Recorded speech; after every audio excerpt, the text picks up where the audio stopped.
జగన్ అసమర్థత పాలన వల్ల రాష్ట్రంలో బీసీలు ఎక్కువగా నష్టపోయారని టీడీపీ రాష్ట్ర ప్రధాన కార్యదర్శి పలాస నియోజకవర్గ ఇన్ఛార్జి గౌతు శిరీష విమర్శించారు.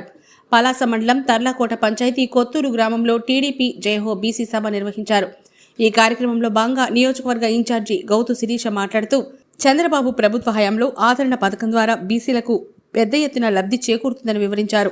వైసీపీ ప్రభుత్వం 75,000 కోట్ల బీసీ సప్లాన్ నిధులను దారి మళ్లించి బీసీలకు అన్యాయం చేసిందని ఆగ్రహం వ్యక్తం చేశారు. బీసీ రిజర్వేషన్లను 34 నుంచి 24% తగ్గించి జగన్ బీసీలకు ద్రోహం చేశాడని మండిపడ్డారు. టీడీపీ అంటేనే బీసీల పార్టీ అని, వైసీపీ పాలనలో బీసీలకు 56 కార్పొరేషన్లు ఏర్పాటు చేసి ఒక్క రూపాయి కూడా కేటాయించలేదని, కార్పొరేషన్ చైర్మన్ డైరెక్టర్లకు కుర్చీ కూడా లేకుండా బీసీలను అవమానపరిచారని గుర్తు చేశారు. బీసీలంతా జగన్పై తిరగబడే రోజులు వచ్చాయని, వచ్చే ఎన్నికల్లో బీసీలంతా టీడీపీ వైపే వస్తున్నారని ధీమా వ్యక్తం చేశారు. 4.5 ఏళ్లలో బీసీలను ఆర్థికంగా బలహీనపరచడమే కాకుండా బీసీలపై భౌతిక దాడులకు పాల్పడిన ఘనత ముఖ్యమంత్రి జగన్కే దక్కుతుందని ఎద్దేవా చేశారు. ఎర్రన్నాయుడు గారు ఆయన భౌతికంగా మన మధ్య లేకపోయినా ఈ రోజుకి ఆయన మర్చిపోలేదు. పార్లమెంట్ లో తెలుగుదేశం పార్టీ నాయకుడు అంటే ఈరోజు ఎర్రన్నాయుడు గారిని బీట్అవుట్ చేసే నాయకుడు రాలేదంటే అది బీసీకి చంద్రబాబు నాయుడు గారు ఇచ్చిన గౌరవం. మరి ఒక్క పార్లమెంట్ లోనే కాదు, రాష్ట్రంలో ఏది చూసినా బీసీలకి ముఖ్యంగా ఆయన ఇచ్చేవారు. ఇంతకుముందే వెట్ల గారు మాట్లాడారు, మనందరం పవిత్రంగా భావిస్తాం తిరుమల తిరుపతి దేవస్థానం. తెలుగుదేశం హయాంలో చేసిన 3 బీసీలే. కాగితం వెంకట్రావు గారు గౌడ కులస్తులైతే, చదలవాడ కృష్ణమూర్తి గారు బలిజ కులస్తులైతే, మరి మొన్న చేసిన వారు యాదవ కులస్తులు. అలాగే మరి పుట్టా సుధాకర్ గారు. మరి ఈ రోజు 5 సంవత్సరాలుగా ఎవరికండి ఇచ్చింది?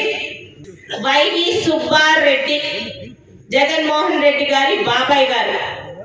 ఆయన తాలూకా ఆయనకి ఇచ్చాక మళ్ళీ ఎవరికి ఇచ్చాడండి? కరుణాకర రెడ్డి. ఈ జగన్మోహన్ రెడ్డి మన బీసీల గురించి మాట్లాడతాడు. మరి ఇందాకే చెప్పారు 16 యూనివర్సిటీలు ఉంటే 12 యూనివర్సిటీలు రెడ్డిలే ఉన్నారు ఈరోజు. మరి సామంత రాజులు, ఉత్తరాంధ్రకి సామంత రాజు, మొన్నటి వరకు విజయసాయి రెడ్డి అయితే ఇవాళ వైవి సుబ్బారెడ్డి, గోదావరి జిల్లాలకి మిథున్ రెడ్డి, కృష్ణా గుంటూరుకి అయోధ్య రామిరెడ్డి, ఇతర జిల్లాలకేమో ఇంకొక సజ్జల రామకృష్ణారెడ్డి, ఇంకొక రెడ్డి. మీరు ఈరోజు బీసీల గురించి మాట్లాడుతుంటే మనం నమ్మాలి. ఇందాక ఇక్కడ పెద్దలందరూ మాట్లాడారు. లచ్చన్న గారు బీసీ నాయకుల అవునా కాదా అని మనం చెప్పక్కర్లేదు, చరిత్ర చెప్తుంది. ఈ రోజు ఇక్కడ నేను ప్రతిపక్షంలో ఉన్నానని నన్ను ఎదుర్కొనలేక చదువుకున్న ఒక పశువు అచ్చీదర అప్పలరాజు గారు లచ్చన్న గారి చరిత్రనే చెరిపోయాలని ప్రయత్నిస్తే బుద్ధి చెప్పడం మానేసి ఈ జగన్మోహన్ రెడ్డి ఆయన తాలూకా రెడ్లు ఆ పశువుకి మరింతగా లచ్చన్న గారి మీద అసభ్యంగా అగౌరవంగా మాట్లాడే వారికి ఇచ్చేశారంటే వీళ్ళు నిజంగా ఈ రోజు అడుగుతున్నారు, వీళ్ళ బీసీల గురించి మాట్లాడతారు.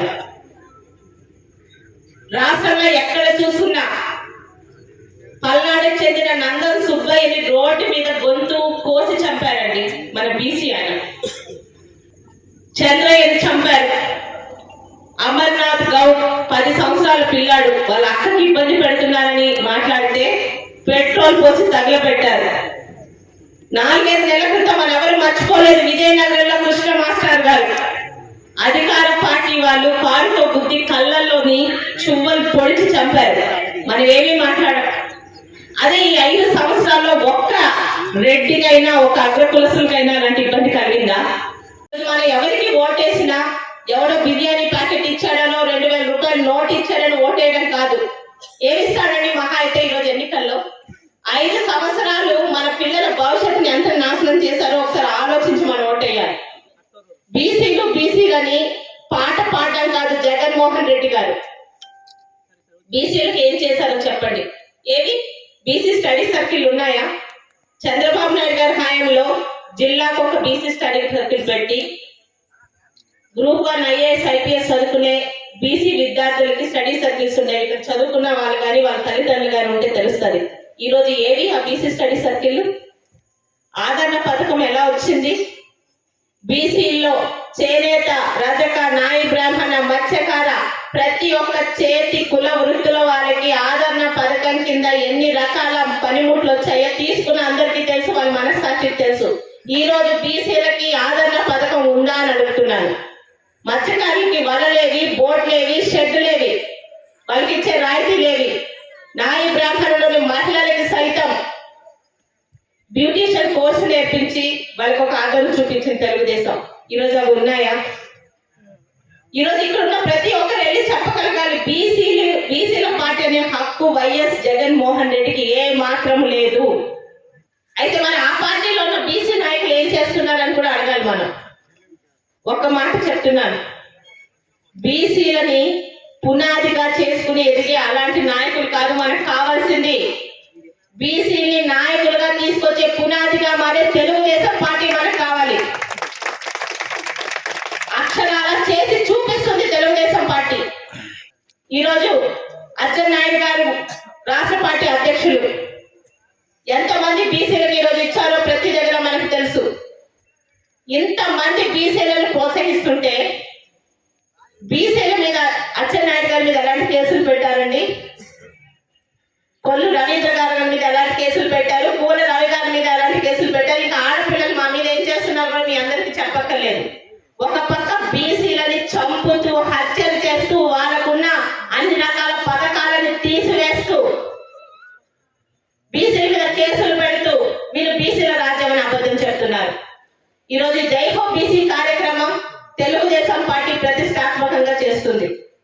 మనం ఓటేసే వాడికి మనకి ఏం కావాలో, మనకి ఏం ఇవ్వగలడో చూసి ఓటేయమని ప్రతి ఒక్క బీసీకి హెచ్చరిస్తుంది.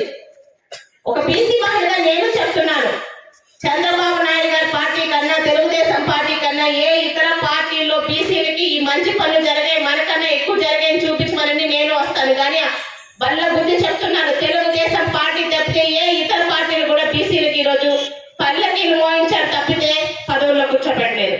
ఏ శాఖలకి ఎవరు మంత్రులు మనం చెప్పగలరా? ఎందుకు అంటే హోంమంత్రి పని కూడా ఈరోజు సజ్జల రామకృష్ణారెడ్డి చేస్తాడు, వ్యవసాయ శాఖ మంత్రి ఇంకో పెద్దిరెడ్డి చేస్తాడు. ఎవరు మాట్లాడాలన్నా, ఎవరు ఏదన్నా ప్రెస్ మీట్లు పెట్టాలన్నా ఈ ముగ్గురు రెడ్లే వస్తారు. అది ఈరోజు మన బీసీ మంత్రుల చెల్లుపోయిన వేణుగోపాల్ రెడ్డి గారు వైఎస్ఆర్పీ మంత్రి. ఈరోజు ఏ శాఖకో నాకు తెలియదు. స్వయాన పెద్దిరెడ్డి ముందు మోకాలు వేపించారు క్షమాపణ చెప్పడానికి. అది మన బీసీలకి ఉన్న గౌరవం. ఆ పార్టీలో నువ్వు నిల్చున్న పార్టీ కానీ, నువ్వు ఓటేసే పార్టీ కానీ, నువ్వు ఏ పార్టీలో ఉన్నావు ఆ పార్టీలో మనకి గౌరవం రావాలని చూసుకుంటామా? ఆ పార్టీలోని ఆరు బయట, ఇంటి బయట నిల్చొని మోకాలేసి వాళ్ళు ఇచ్చే ఏదో పనికి రాని పోస్టులు. ఈరోజు బీసీ మంత్రులుగా ఉన్న ప్రతి ఒక్కడికి గన్మ్యాను జీతం తప్పితే వాడికి అధికారానికి, వాళ్ళ తాలూకా శాఖ మీద వాళ్ళకి పట్టుందా అని అడుగుతున్నాను. సిగ్గుపడాలి. బీసీలని చెప్పుకుంటూ మనల్ని పునాదిగా చేసుకుని అధికారానికి ఎక్కుతున్న వైఎస్ఆర్పీ సోకాల్డ్ పార్టీకి మీరు ఒక వారధిలా మారుతున్నారు తప్పితే. ఏవండి బీసీ కార్పొరేషన్లు? 56 కార్పొరేషన్లు ఉన్నాయి కదా, అందులో చైర్మన్లకి, డైరెక్టర్లకి జీతాలు తప్పితే ఒక్క కార్పొరేషన్ అయినా ఈ 4.5 సంవత్సరాలు ఒక లోన్ ఇచ్చాము, ఒక బండి ఇచ్చాము, ప్రతి ఒక్కరికి మా కులానికి మేము చేశామని చెప్పమనండి.